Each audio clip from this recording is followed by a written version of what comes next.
nwa virgin aka nwanne ị ga iwugo onwe gị na anyị ga na-awụ gị na woto woto anyị ga na-awụ gị na woto woto ị na-asị ya ekpukwa n'okwu ya mechie ọnụ because na ọ just na ọ ma na ọ reply again na imani yo ịbụ distraction to him in short ya nwere reply gị bụ distract ihe onye kwụ n'ọkụ 100 days makwa ya na-akọ na ọ dịka 13 days ka anọ na-akọ 14 days na ụmụaka na-eri nri na-evu ọnụ makwa mmadụ onye na-efo ya for 100 days onye ọbụla ihe ọma mere oketa ya ekpere alụgo ọrụ ọ gị nwa bụ ticha nwa ticha nwa virgin pụta gwa gị sị gị na reverend sister bịa n'ọfịs ya gwa ya na ya laikiri ya ọkwa ihe okwu na ọ chọrọ ka ọ nọ bịa Elijah pụtasị na asị ibodo nwa virgin ebu nwa virgin gwara gị onye bịa n'ọfịs ya gwara ya ịpụtasị na asị ị na ebe ahụ gị na-eso n'ọrụ ọhaneze ndị bekee nekwa mụ na-abịakwa na m ka nsị abịa ọzọ na this video kito na chọrọ ife ine n'ebe anụ nkịta na this video from this video I was so disappointed. I was very much disappointed because now I don't see the reason whereby Mathias been akpale our reverend fathers and our preachers. Because for a lot of people here for this video saying hey Mathias Ezeaku that you spoke in our favor, you did this, you did that. I want you all to see the bigger picture here. Mathias abụrụ anụ enu nke o ji abụọ na Mathias na-awụkwa na akpa nke ya. Mathias is still the same common enemy against the body of Christ. Whether Mokwele gets out of Mokwele Gechi, he is still the same. Onye Mathias okwele n'ọkụ, onye Mathias na-ekwele. Ọkamana bido gwagwa nwa Ezeaku. Mana it's so sad na our preachers today, especially our reverend fathers, wepụtara onwe ha solo. Ka somebody like Mathias bịa na-akpali ha. Because now I've been monitoring this case. Everybody is coming to reap from this issue now on. Because if somebody like Mathias, but I say na settle one there, na use but he is there trying to make his reference because even himself he's a wounded lion on the battlefield of reverend fathers and preachers. Because only like a wounded lion too. And Mathias boy Mathias with the and the father and pastor be caution wire. Bring him closer. Try and what is your problem? Where did the church fail you? That you begin to talk this kind of blaspheming words against Christianity.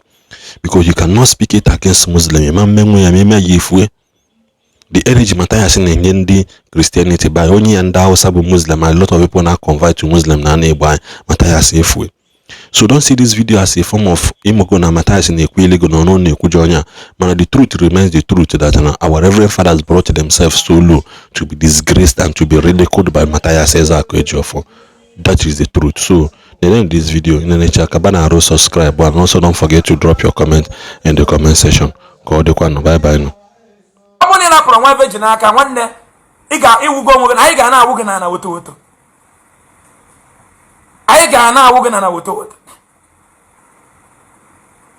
In a say ya mechie ọnụ because na ọ just na ọ ma na ọ reply again na imani yo ịbụ distraction to him in short.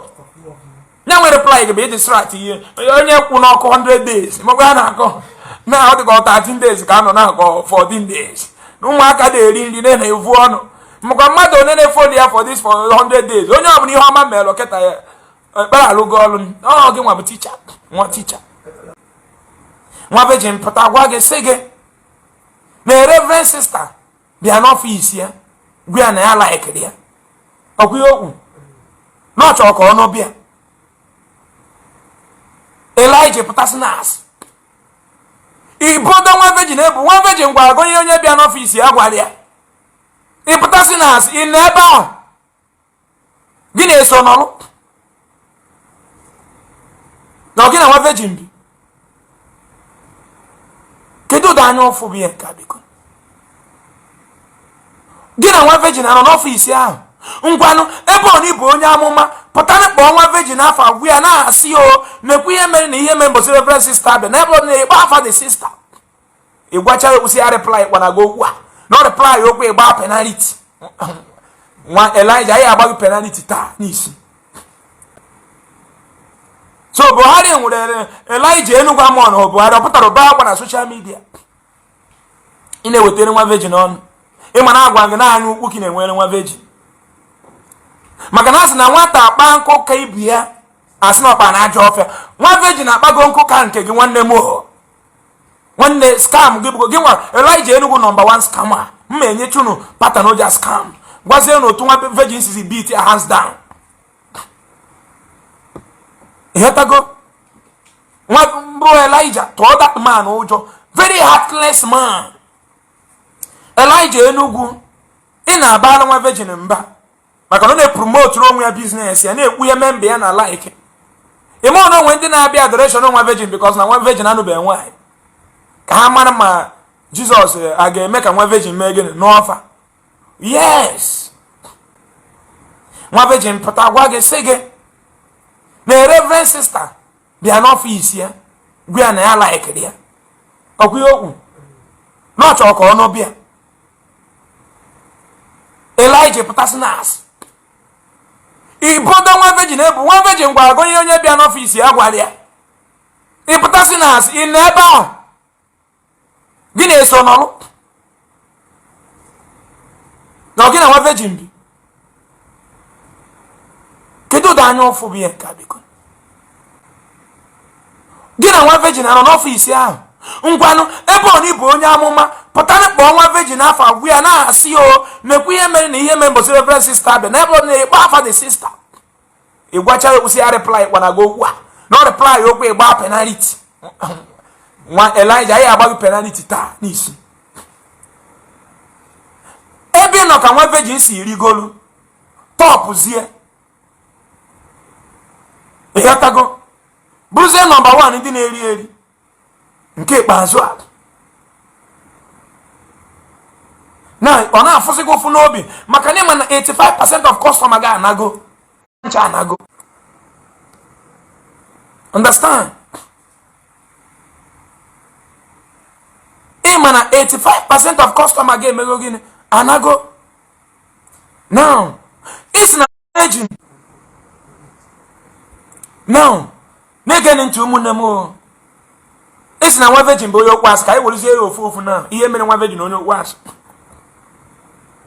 Elijah Enugu isi na nwa virgin kwụsị asị ọ na-asị na onye asị ngwa Elijah Enugu recharge card anyị na-eresi anyị isi na anyị tinye ekpo anyị na fonu ọ gị nwa na-akpọ anyị na fonu ke koduru ekodu na kọmputa kedu onye bụ onye okwu asị gị na nwa virgin onye bụ ụzọ si asị na onye kụzi nwanne ya Jesus me na no enegwu na asa me fe na aju now tupu nwa virgin ekwu na reverend sister na agbadie Elijah Enugu eresiga anyị recharge card sai go bia na itire na okpo anyị na phone na daddy ga akpo anyị na phone na ọ bụ na itinye the recharge card or reflect ya na computer ihe a na-agwa gị ka a na-agwa onye a 200 naira ga na just like that 200 ọ ya bi were go card were mee call 1 week mana within 2 minutes Elijah Enugu kpọ call ya reflect ugboro na agba ọgwụ wayo na njụọ gị sị gị Elijah Enugu ọ gị nwa na-akpọ anyị ka ọ bụ kọmputa now ebe ọ na-egwara anyị na kọmputa na-akpọ anyị na-egwara anyị na ọ gị akpọ anyị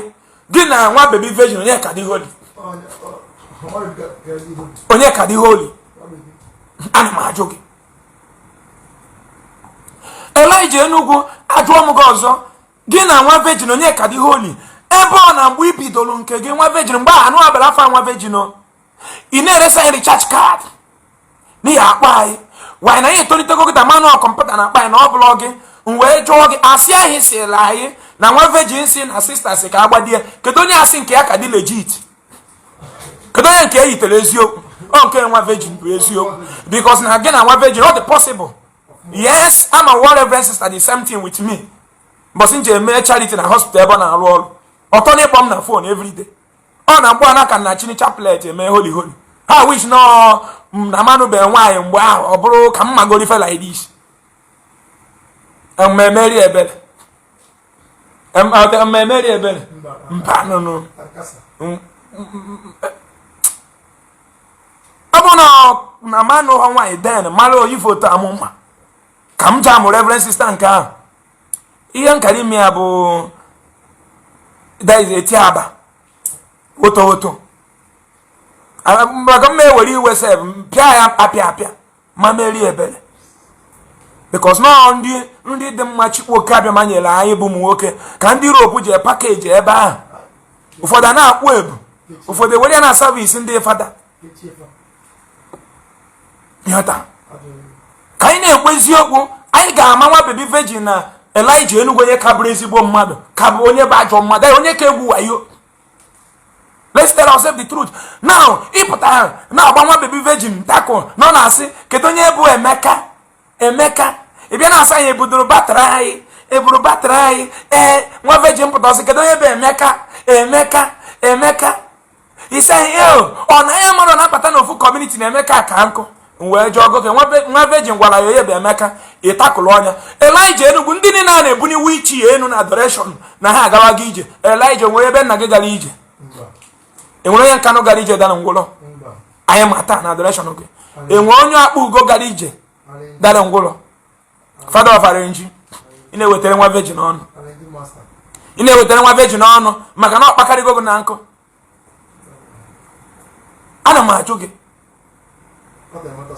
isi na nwa virgin bụ onye arụrụ ala maka na ọ na-asị kedu ebe Emeka ebe ma na ụfọdụ Emeka ji ụgwọ na ọka nkụ Emeka chọrọ inwe ego Emeka chọrọ ịgba moto Emeka chọrọ nwa virgin fụ pata na anọ na-aga ahịa pụtazi na onye bụ Emeka na Nnewi fụlọ hot cake iwe na-akparị nwa virgin jụọ ọgụ sị gị ebe ọ na nwa virgin bụ onye arụrụ ala maka na o kwuru onye bụ Emeka gị na onwe gị na-ebunyela iwu ichi enu na adoration na Enugu ebu na-ewe ichi eburu from aburu pụtawanye na ọgawa gị ije ndị na-eso na-eje adoration mana ihe na-ekwu bụ eziokwu. Elijah Enugu ngwa gosi anyị ofu onye dara ngwụlọ gara ije ama taa na n'Igbo maka na mbata na Ezeaku kịta mma akpọta more than 500 women iji operation mụ nwa ọkwa eziokwu evidence. O nwere village ya pụta na n'Igbo gị yara ife ofu onye asụgo bọtụlụ ma ọ gbuo mma ma ọ gbuo egbe. Enwere village ya pụta na n'Igbo na ị ghara ịfụ ugo ofu onye asụrụ bọtụlụ ma ọ gbuo egbe ma ọ gbuo mma. Ọ dị impossible. Elijah Enugu kedu onye ahụ dara ngwụrọ na adoration go gara ije nwata kpaa nkụ ka ibia sị na ọkpara na ajọ ọfịa nwata kpaa nkụ ọ bụrụ na ị napụrụ nwa virgin n'aka nwanne ị ga-iwugo onwe gị na anyị ga na-awụ gị na woto woto ị na-asị ya ekwukwa n'okwu ya mechie ọnụ because na ọ just na ọ ma na ọ reply ya again na imani ịbụ distraction to him in short. Ya nwere reply gị bụ distract ihe onye kwụ n'ọkụ 100 days makwa ya na-akọ na ọ dịka 13 days ka anọ na-akọ 14 days ụmụaka na-eri nri na-evu ọnụ makwa mmadụ onye na-efoli ya for 100 days onye ọbụla ihe ọma mere oketa ya ekpere alụgo ọrụ ọ gị nwa bụ nwa ticha ngwa na Elijah Enugu gee ntị. Ịpụta ị na-akọ nwa virgin ọnụ nọ na-eme arenji. Elijah Enugu ọgwa gị nwa sị na agbalị gị egbe Baịbụl mepe wọrọ mgbọ Elijah ka gbaa gị akịta Elijah ka ịgbaa gị AK onye wayo jide ụmụnne anyị na gwọọ ọfa ji ma how many years megoro Reverend Father ị megoro pastoring work over 30 years. Ki scam go ndị Igbo. Scammer. It is scammer. Ịma na Jesus bụ scam. I were na scam ndị bai. Kedu nwa baby virgin megoro? Onwe family nọ na Igbo a iribere ego fa. Gwagodum including nwa virgin onwe. Onwe family nọ na Igbo a iribere ego fa. Na-ejibere maka isi kebe adoration. Gwa m onye ọbụla nọ na Igbo a na-abịa n'obere adoration a na-ekwubere tithe and offering including nwa virgin. Ịma na asị na-enye jụọ nwa dibịa afọ oje kpọọ mgbọrọgwụ na akpa nwa baby virgin nyejuru ya afọ otubi afa si ya fear not nwa virgin fear not again fear not and again fear not maka na ịma na nwa virgin kwụ tithe che na ịgba aka wee gwu ya ịgbara aka nwa virgin drop something oga n'ije sa nwa virgin ọkpa ịgbara aka o nwere ife nwa virgin na-eme gịnị nwa virgin na-shake the altar mgbe aka ọ na-adọrọ this grace maka grace ka ndị ụka na-akpịa na ọrịa mgbe aka nwa virgin na-adọrọ this grace na-adọrọ grace na-enye gị na-ewe gị eme ọ not smart guy Mgbe jụọ gị ihe anọgide kpọrọ nwa virgin saa ya ọkpa publicly ma ọ bụ na nwa virgin akwa baro ka ị jụọ nwa ya ajụjụ Elijah Enugu enwere onye na-ere pure water sala ọkpa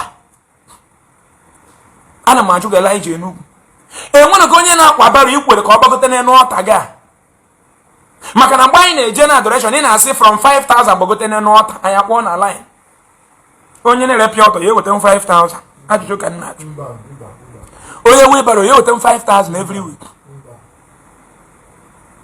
iriche na ego nwa virgin ụgharị mmiri kwasị ya n'azụ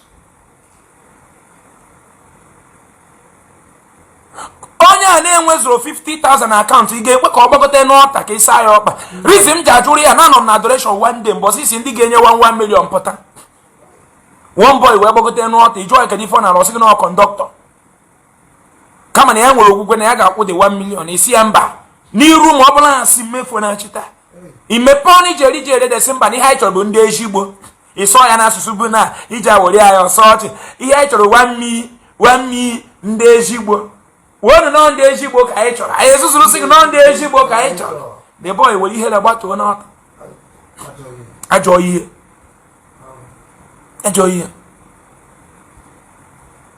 kedu ebe a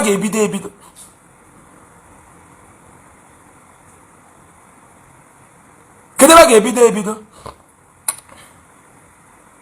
adoration gụ boom iweta format na-agbara gị egbe baịbụl wọrọ mbọ ofu baịbụl a ka m jide were machis were fuel 30 naira mụọ ya ọkụ mgbe nna m baịbụl a ikuku kuru Genesis pụwa nweta ya tinye n'ọkụ ikuku kuru Efesọs pụwa nweta Efesọs tinye n'ọkụ ikuku kuru Obadiah na-apụ ntinye ya n'ọkụ ikuku kuru Deuteronomy na-aga kuru Elijah na Elisha 1 Peter and 2 Chronicles nweriche ha ncha tinye n'ọkụ na were ụmụnne ya unu nwa na-eji ekpere aka ekpere m na-eme elu unu nwa ha ji egwu Elijah Enugu isi na nwa virgin na-eme arenji Elijah Enugu ajụ m gị kedu onye gburu isi fụrụ ụzọ ị ga-egosi anyị taa ka anyị kweta na nwa virgin bụ onye arenji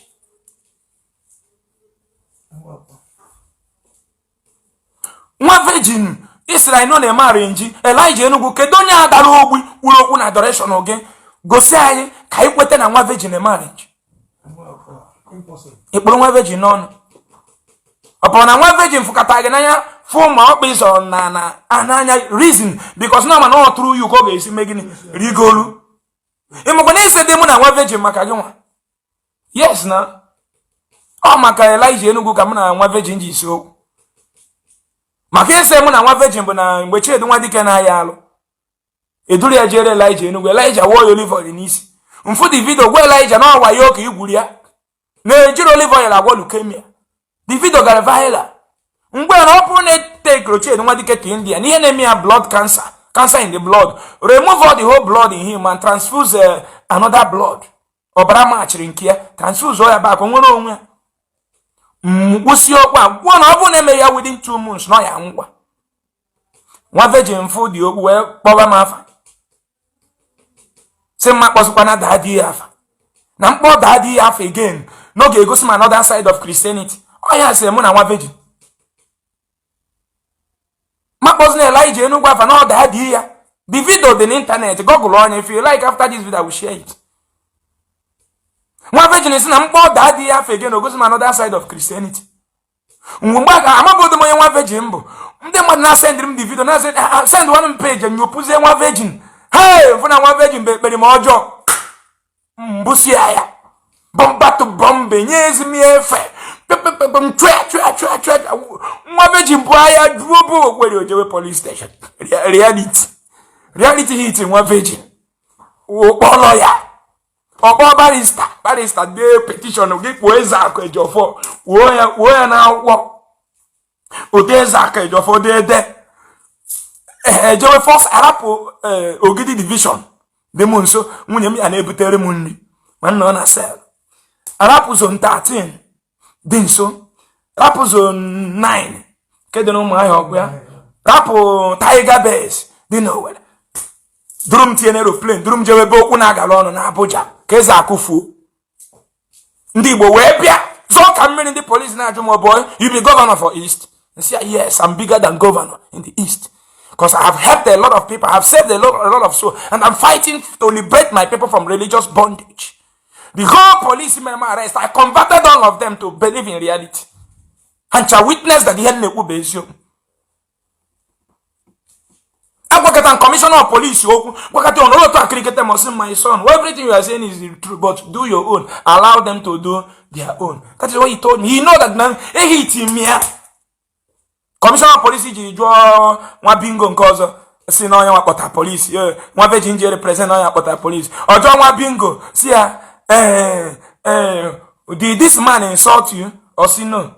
I say, why did they arrest him? One bingo see Nampari the prophet here. I say, one bingo, where is the authorized letter? Your prophet in here to arrest me. Or see no one back and immediately for just a kunuko lawyer and dozen in with the was peace and all this thing. And then the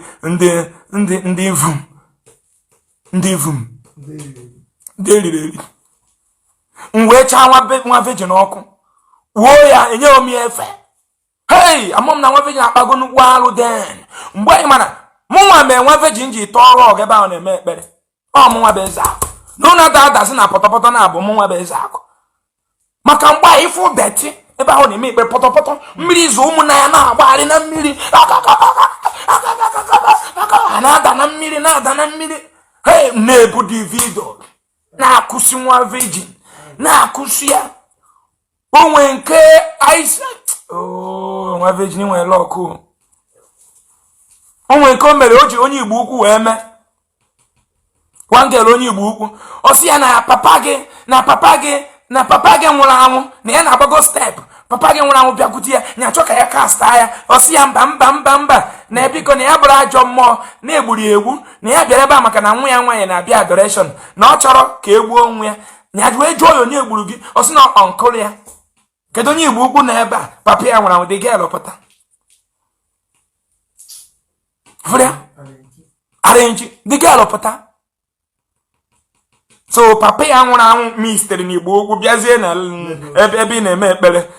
Ifuzie gị yọwa gị na ọ chọrọ ka nwa ya na-akpụti ya ebe ọ nọ. Kedu nwa ya dị ndụ eme as a Christian? Eche m nọ si na onye nwa ojebe n'igwe. So njụ ọnwa virgin ọpụta na papa ya ejebeghị n'igwe. O ji bịakwute gị. Ofu nwa virgin agwala anyị na nọ na-agbago step ofu dwarf spirit si India. Nwa Virginia amami na-ebe maragama. Amami na-ebe maragama. Amami na-ebe maragama. Amama si na afọ nne gị. Kwa ndị ba fasting. Customer ka ị na-akpọtala ise anyị nwere ụlọ ọgwụ. Kwaba ha fasting. Intestine cancer na-abịa. Imi mana intestine cancer. Inwebe intestine obstruction.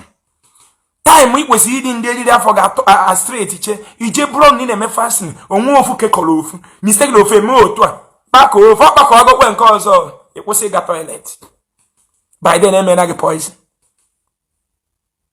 I nwere pens n'afọ gị by then esendere na gị poison. The next thing bụ ikpe ekpere ọwọkụrụ ijewe Nsụka ba ebe agwa gị na agba poison na Nsụka. Ndị nka wee gbugide gị mmiri gbaa nwere mmiri agbụkwa gị ihe nwụrụ tie gị abụbụ ude na ịgbọpụta ya asị gị na ịgba na poison. Ihe ọzọ ya anụzi bụ call to glory. Painful exit. Ụmụnne anyị na-eme printing chisom na ndị ụna na-eriju afọ na ọcha ncha. Painful exit.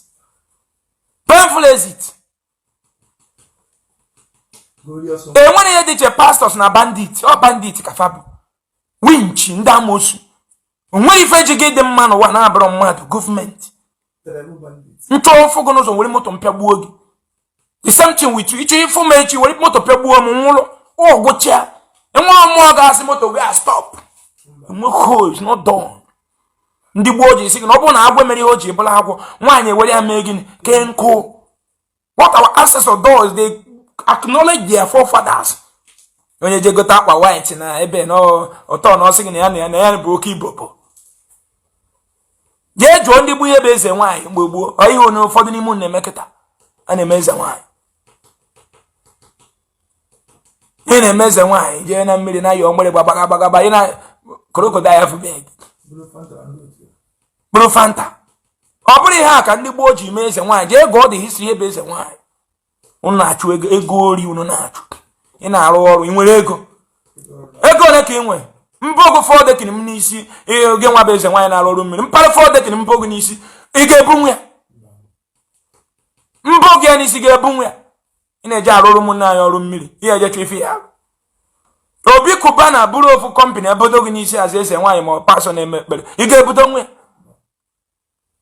ị na-arụ ọrụ na onye gị na-arụ ọrụ onye na-arụ ọrụ rụpụta Buhari rụpụtara onwe ya tupu ọ lụba ndị ọzọ ọkwa eziokwu Tinubu rụpụtara onwe ya tupu ọ na-arụ ndị ọzọ Soludo rụpụtara onwe ya bụrụ gọvanọ tupu o tebere ndị ọzọ kụrụta ọ rụpụta onwe ya rụpụta onwe gị ka ịmanye na-arụ ọrụ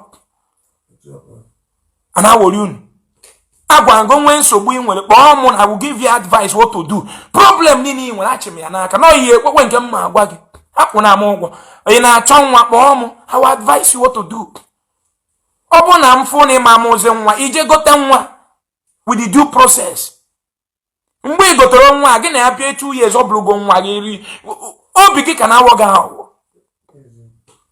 kiri jagharị n'ụlọ ekpere ekechi gị mana ị maghị ekechi mmadụ ị mara egbu mmadụ na mmụọ ịpụta isi m na-enye nwanne gị poison mana ị mara enye onye ọzọ poison Igbo kunie enu etegobe anyị ule mụ a na-etebe anyị pọtụmọ chọọchị na-aga afịa chọọchị biznes ihe epu elu n'ụwa kedu iji bụrụ Christianity ji mee ihe para ụwa n'isi ọ na-anya gị ị na-eti enu nwụrụ ọkụ na nwụrụ ọkụ Holy Ghost fire pursue them Holy Ghost fire ị na-eti na iviji na-ekpe laba ka ị na-ekpe ka ị na-atala ụga bịa ka ị create something bịa ka ị create idea ha wich na nwebe mmeje mapụta ego bịa ka ị create a factory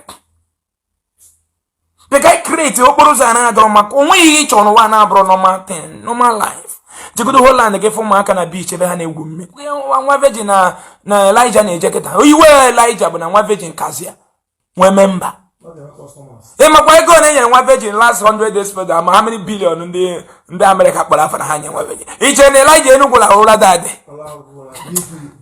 BP egbuche gị ahụ mgbe ndị Amerịka si na fa na-enye nwa virgin amamasị na 1 billion ka 3 billion ka 2 billion ịma na Elijah watch BP yarịa because na ndị a na-eme ihe ndị ifuru bụ hardened criminals otu ifuru nye Elijah na nwa virgin ha nwere mkpụrụ obi to make money ọchasị gbute that is whom they are. Now they will pretend for you to pretend to love your problem, to carry this just to collect that money because they know that the only solution to come out of problem is money. Everywhere in the world, the only solution to come out of problem is money. That is why the Europeans say, do you get me? That is why you are being paid by the Europeans.